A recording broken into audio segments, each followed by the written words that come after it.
Desmond and his brother Hal wrestle as they settle an argument. Their mother, Bertha, asks their father, Tom, to stop the fight. He says he'll simply punish the boy who wins the fight. In the heat of the moment, Desmond grabs a brick and hits his brother with it. Desmond is shocked and thinks his brother is dead. Hal's fine, and he says he could have killed his brother. The boys lay in bed as Tom drunkenly argues with Bertha. Desmond asks Bertha why Tom hates him and his brother. She tells him that Tom hates himself and wishes her sons knew their father before the war.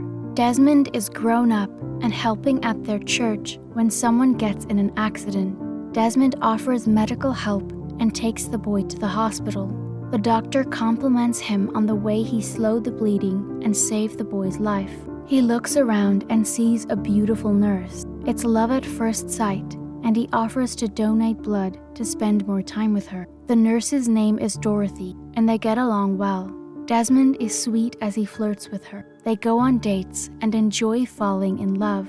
He drops her off at work one day and admits he plans to join the army.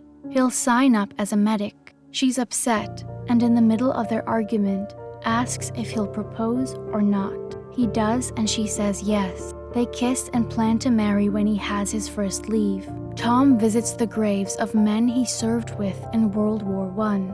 Desmond tells him he's enlisted. Tom is angry and says the war will interfere with his beliefs. He says Desmond won't be able to live with himself if he goes. Desmond says he won't be able to live with himself if he doesn't. He kisses Dorothy goodbye. She gives him a pocket Bible and tells him to keep it close to his heart. There's a picture of her inside. He arrives at training camp and finds the men in his barracks are rowdy. They all have nicknames. Teach is friendly and introduces him to the rest of the men. Hollywood does pull-ups while naked. Sergeant Howell walks in and the men stand to attention. He's harsh and mocks them before sending them out for training. He won't let Hollywood put on clothes for training. During the obstacle course, Desmond enjoys the competition. Smitty kicks him as he climbs up the rope ladder, but Desmond still manages to beat him.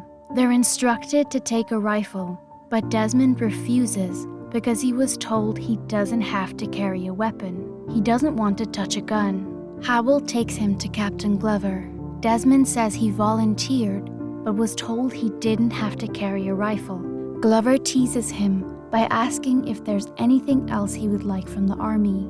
Howell adds that Desmond wants Saturdays off for his Sabbath. Glover says they'll go along with him and simply ask their enemies not to invade on a Saturday. He tells Desmond that he needs to obey all orders, and if he can't do it in training, he can't be trusted to do it in battle. They send him for a psychological evaluation. Howell tells the rest of Desmond's unit that he's a conscientious objector and won't save them in battle. His beliefs will cause women and children to die, and the other soldiers are expected to give him the respect he's due for that. Smitty grabs Desmond's Bible and teases him. He accuses him of thinking he's better than them. He thinks Desmond's a coward and punches him, quoting the Bible verse on turning the other cheek. Desmond doesn't hit him, even though he's called a coward. He's sent to a psychiatrist who tries to trick him into saying he hears voices. He says he's not crazy, but he does believe in refusing to touch a rifle, as it leads to murder. The doctor reports to Glover that they don't have enough evidence to get Desmond kicked out of the army. He can stay as long as he meets the requirements in every other training area. Howell and Glover decide to bully him into leaving by making him clean the toilets and clean up the messes they made. Howell punishes the whole unit by taking away their weekend passes and making them run 20 miles because of Desmond. He's beaten up in his sleep by other soldiers. Smitty breaks it up because it's too much noise and he wants to sleep. He asks him why he's still there. Howell sees the blood on his bed sheets and his bruised face the next day. He tries to make him quit and says it's okay. Desmond pretends that he injured himself while sleeping. Howell doesn't believe him, but lets it go. He's waiting for his weekend pass to go home to marry Dorothy when the company commander orders him to pick up a rifle. He doesn't and is arrested. He loses his temper in the jail cell. Glover visits him and asks what he'll do to protect everything he values in the war. He says he can't answer such a big question, but feels like his values are under attack. Glover wants him to plead guilty. When Desmond says no, Dorothy is brought in to convince him. He tells her he won't know how to live with himself if he doesn't stay true to his beliefs. She says she'll love him no matter what. She speaks to his parents on the phone and says he'll get a dishonorable discharge or be sent to prison. Desmond has a nightmare remembering his father threatening his mother with a gun. Tom speaks with an old friend in the army who's now a general. At the court-martial, Desmond pleads not guilty. He's asked why he's contesting the charges. He believes he needs to serve because he has the energy and passion to be a medic, and it isn't right to let others die while he stays at home. Tom barges into the room. The judge says he's not allowed to be there. He asks if that's how it works, and if the laws and beliefs they fought for in World War I mean anything. He's allowed to deliver the letter from his friend, saying that Desmond's beliefs are protected under the Constitution. He's allowed to train to be a combat medic and marries Dorothy. May 1945.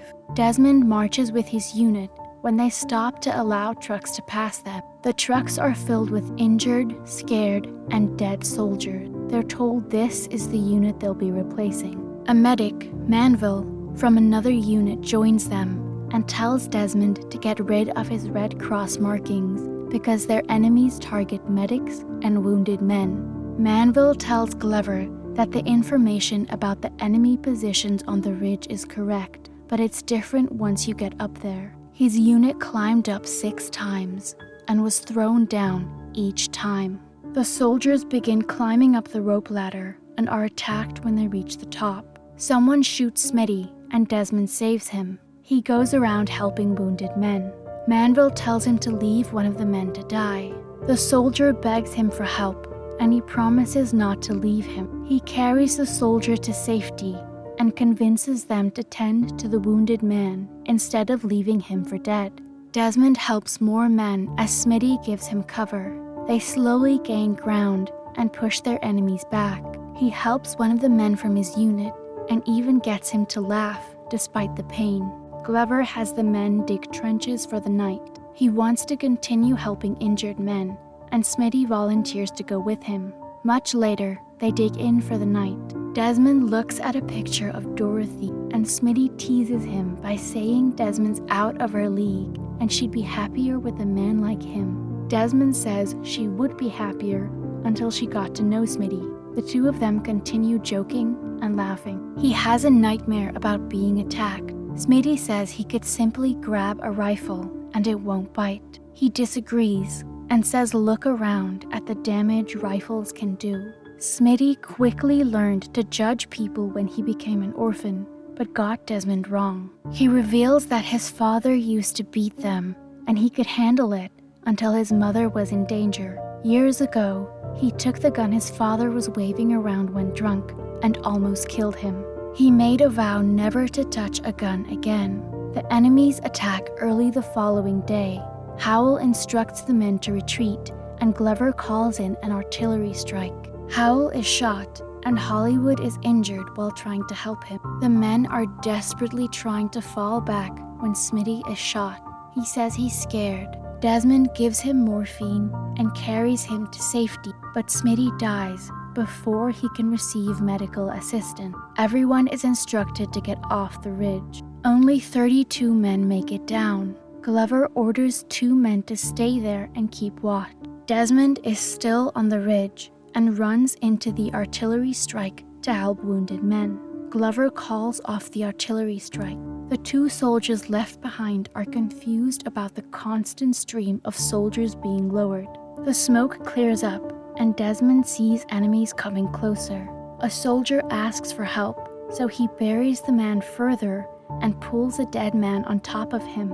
An enemy stabs the body on top of him, but misses. They move on, and he digs the man out. Glover doesn't know if the men left behind are dead or alive. Desmond hides in one of the enemy tunnels until nighttime. He finds a soldier who's alive, but can't see until he rinses his eyes. The soldier is relieved when he can finally see. Desmond keeps looking for more living soldiers and prays for strength to find at least one more each time he lowers someone down the ridge. Injured men arrive at the camp. Glover asks where they're coming from. They tell him that some nutjob stayed behind to lower wounded soldiers and even sent down hurt enemy soldiers. Desmond finds Howl and Hollywood. He tends to their wounds and gives them morphine. Howl says he's full of surprises. He rescues Hollywood first. Back at camp, Glover finds out that Desmond is the one saving the injured soldier. Desmond goes back for Howl. He's shot, but luckily the bullet only grazed his helmet. He tosses his helmet so Howl can see the sniper's position. The sniper is killed, and Desmond reaches Howl. He grabs a gun, and Howl comments that target practice is a bit late. He wraps the gun in some tarp and has Howl sit on it. He provides gunfire cover as Desmond runs to safety. Howl is sent down the ridge, and the soldiers look up. A few seconds later, Desmond jumps off the edge of the ridge, holding one last soldier. Enemies try to shoot them, but soldiers at the bottom stop them. When he reaches the bottom, he's still in survival mode and very jumpy. Desmond's taken care of at base camp. He's quietly reading his Bible when Glover joins him. He admits all he saw in Desmond was a skinny kid who ended up doing more in the war than any man possibly could. He's never been more wrong about anyone in his life and hopes he can be forgiven one day. Desmond nods, and Glover says they must go back up Hacksaw Ridge the next day. It's his Sabbath day, but the men believe in him and refuse to go back up without him. The men wait for him to finish praying for them before climbing the ridge. They're confident and act quickly. A group of enemies surrender, but it's a trick to throw a grenade at Glover. Desmond pushes him out of the way and kicks the grenade. It explodes and injures Desmond. Glover tells him he's going home, and they've taken Hacksaw. He carried 75 men to safety and was the first conscientious objector to receive the Medal of Honor.